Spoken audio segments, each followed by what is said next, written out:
Welcome to ILTV Insider. I'm Maayan Hoffman, executive editor at ILTV News. The war in Gaza is still raging. On Sunday, IDF officials told reporters inside the Strip that Israeli civilians will not be able to return to their homes in the south unless Hamas is destroyed. But 18 months later, it's unclear how close Israel really is to defeating Hamas.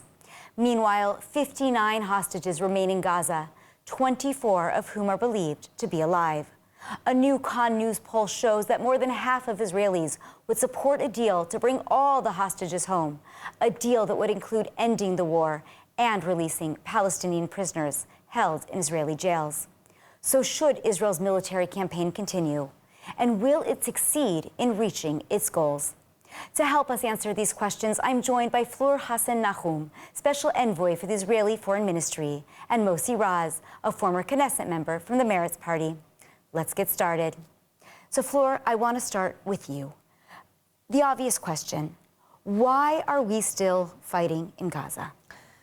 That's a great question. It's a question of questions. I don't think anybody thought when this whole horrid thing began that a year and a half later we'd still be in this situation. Unfortunately, we have a very cruel enemy that has perfected the art of embedding itself with the civilian populations, using the civilian populations in order to defend themselves, and understanding that we care about life. We want our hostages back. We care about the life of their civilians more than they do. And so we are fighting honestly, an incomparable war in the terrain that we need to fight in. Why are we still in this situation? Because Hamas is not easily destroyed, because they are completely embedded into the local population. We don't know, it's 50%, 60%, 70% of the population that are Hamas or their supporters. We're beginning to see a little bit of light with people in the Gaza Strip coming out and saying Hamas have brought this tragedy, this catastrophe on us, and we want out. But ultimately, when you have 700 kilometers of tunnels and you have fighting a subterranean war that are very, very dangerous for our soldiers and where our hostages are at, this is a terrible reality. And the irony is that we thought fighting Hezbollah would be hard and that the towers in Tel Aviv would be knocked down. And somehow we managed to defeat Hezbollah, of course not all of it, much, much quicker. So let me turn to you and ask you, do you agree, is the reason we're still fighting the war in Gaza simply because Hamas is hard to defeat? Yes, because we fight because the government at the very beginning pointed to targets, releasing hostages and defeating the Hamas. Two targets that for sure there is no military way to do both of them. Probably there is no even military way to do one of them. And since they say they fail, they try again, and they fail, and they try again. They use only for power. They know only the language of violence. So this is the language they use. They refuse to negotiate. They violated the agreements with the Hamas, yes. The Israeli side violated the agreement with a terror organization, and they failed in releasing the hostages. They failed in defeating the Hamas because they don't even know, they don't say at least, what they want. If you go to a war, you have to decide that at the end of the war, I want to see 1, 2, and 3. Not necessarily it's going to happen, but at least you know what you want. What do they want? What is their goal? Who they want to, after the war, who will be the leader in Gaza? Who is going to control Gaza? So the far right in the government say, Israel. There is a price for that, but at least they have an opinion. But it's only the far right. It's not the opinion of the government. So they take over Jabalia, for example, 4 times, and then they go out because they refuse to transfer the land to, say, Palestinian Authority or international power. On the other end, they don't want to stay. And in this way, they go with the policy of before October 7 of strengthening the Hamas. So if we decided to pick a goal, we meaning the government, I guess, which is not we, but the government, decided to pick a goal and did know the goal, do you believe that at this stage we could actually defeat Hamas?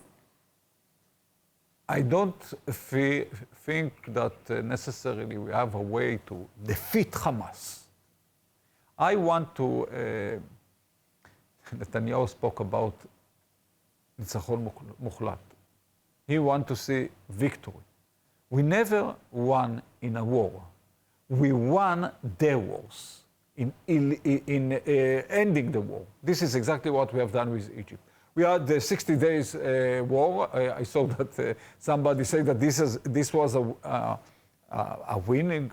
No, it was not, because we got the terror attacks, the Yom Kippur war, all the other wars. The real win was when we agreed upon the peace treaty with Egypt. And this is exactly what we have to try to achieve. Do you agree? Absolutely not.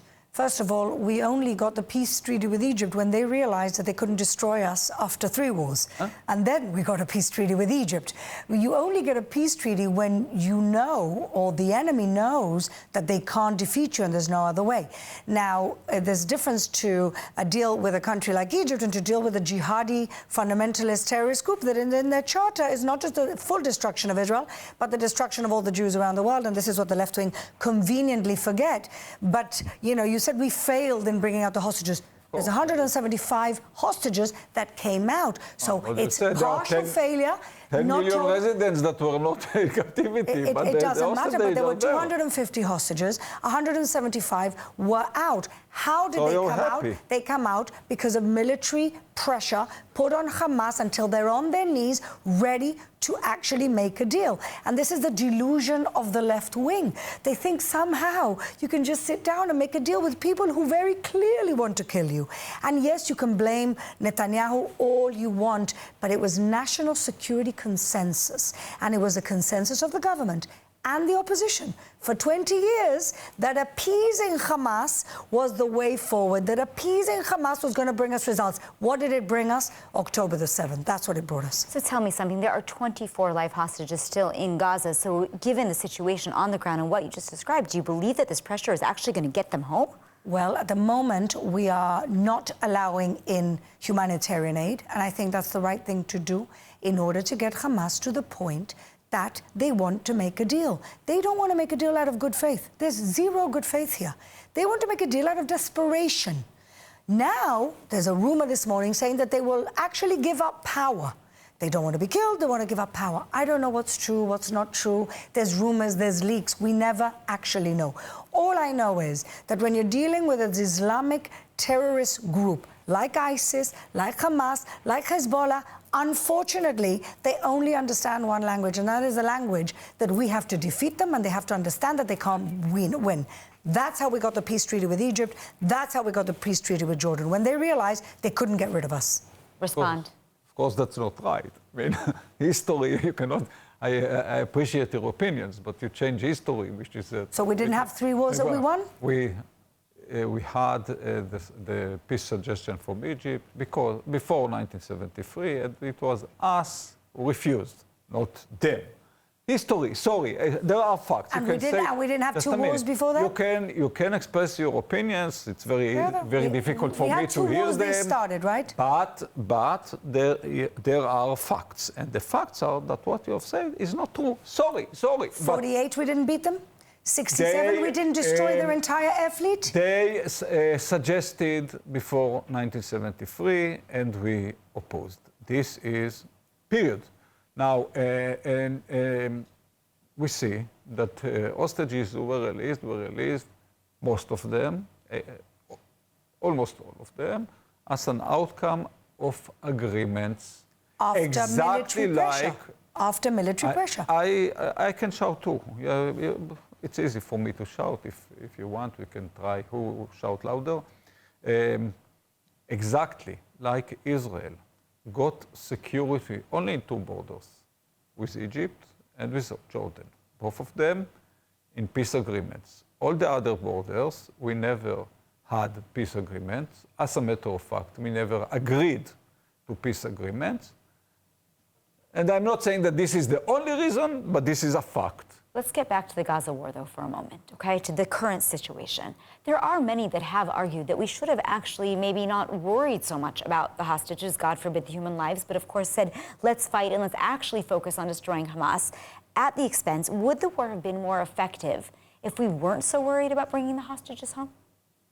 No, the most important is to bring the hostages home. I'll tell you why. When you go to, when you release people, you know that they survive. When you go to war, you don't know if this war is going to strengthen you or weaken you. You don't know what's going to be in the end. I think that 18 months ago, if one had said that after a year and a half, after 50,000 people were killed, and after that time, Hamas still be in power, still will not releasing prisoners or hostages, I think that we couldn't even believe that it's going to happen. So you cannot know when you start the war, when you go to war. Sometimes you have to do that, but you don't know what is the result. I do know the result of a deal of releasing hostages. And this is the difference between people who believe in human life to people who believe in war. So, Fleur, respond to this, because first of all, do you agree with what Mossi is saying? And second of all, if the war does end without Hamas being removed from power, what kind of message is that going to send to our enemies? It's very interesting because he's arguing both about the Hamas war and about the wars that Israel had, that somehow these peace deals were there waiting for us to sit, and that the context of the conflicts that came before have nothing to do with the peace treaties that were signed afterwards. You're using the same argument, which is completely flawed, of course. You're saying that, yes, we have peace with Egypt because of a peace agreement. You are ignoring the fact we had 2 wars with them that brought them to the position of the peace agreement. The same with Jordan. We had 3 wars with them that brought them to the position. You are saying we have 5 wars with Egypt and 2 with Jordan. You're describing a fact. Amazing. You're saying we got the hostages from a peace agreement. What you're ignoring is that we got to the agreement with Hamas because of the military pressure. Does it come out of nowhere? I want to ask you, Mossi, would you have gone to war on October 8th? Or would you have sat waiting for Hamas to outstretch their hand in peace to make a deal with us for the hostages? What would you have done? First, I went to wars more than you, so don't say anything about that. I'm asking you a question. I'm not making a comparison. I think it's a fair question. Just for the history, we had 5 wars with Egypt and 2 with Jordan, at least if you come and speak, know what you talk about. For your question, yes, I supported the war. And yes, it was my mistake. Tamir Pardo was the head of the Mossad, said at the beginning, first we have to do hostages deal. He was right. I was wrong in supporting the war. And why? Hamas would have done the deal? I don't know anything about Hamas. You know everything about Hamas. I don't know anything. I do know about history. I do know that we had an agreement with them and we violated the agreement. When? Just now, the releasing of the hostages. We violated the agreement. So, if you ask me, what happens if Hamas do that? I don't know. I do know that this government, Netanyahu's government, maybe because of the administration in the US, had an agreement with Hamas and did not implement, violated the agreement. And I think that it's not just violation of the agreement, it's human life. It's the life of the hostages that they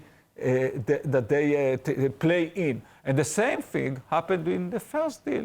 In November 2023, that they stopped, in that case, Hamas violated the agreement, right? But they said we are going to release 7 hostages instead of 10. It's really disgusting.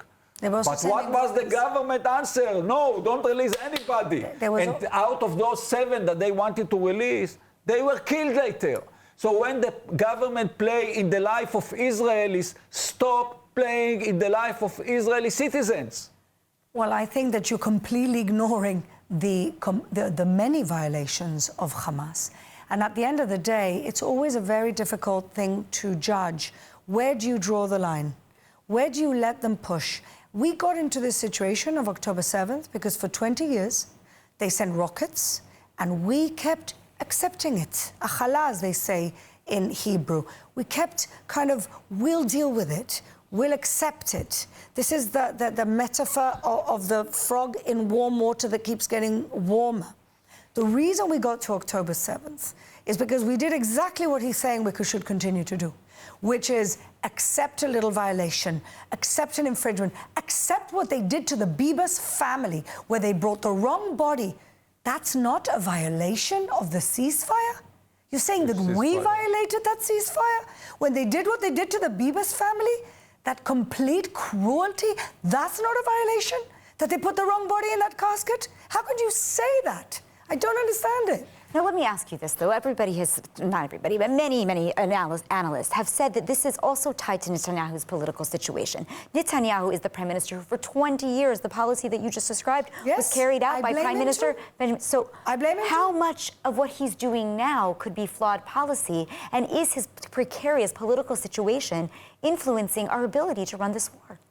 You know, that's a question that I can't answer. I don't know. I don't know what's in his head.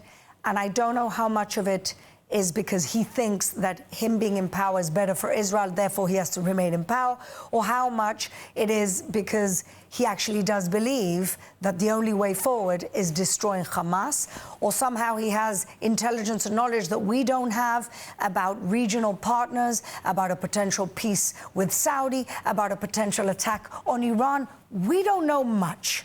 We don't know the entire context. I'd like to believe that our leaders are doing the best for our country. Can I put my hand on fire about it? No. Are our leaders doing the best for our country? Maybe they think that this is the best, but at the end of the day, we see the results. Netanyahu, it started with that. Netanyahu opposed the two-state solution. He opposed the Arab League Peace Initiative, initiative that was brought to the table 24 times by 22 Arab nations. And they said, it's not me, he said, that everybody who opposes Palestinian state has to support financing the Hamas. And this was exactly his policy. He wanted everybody to say, we have no partner.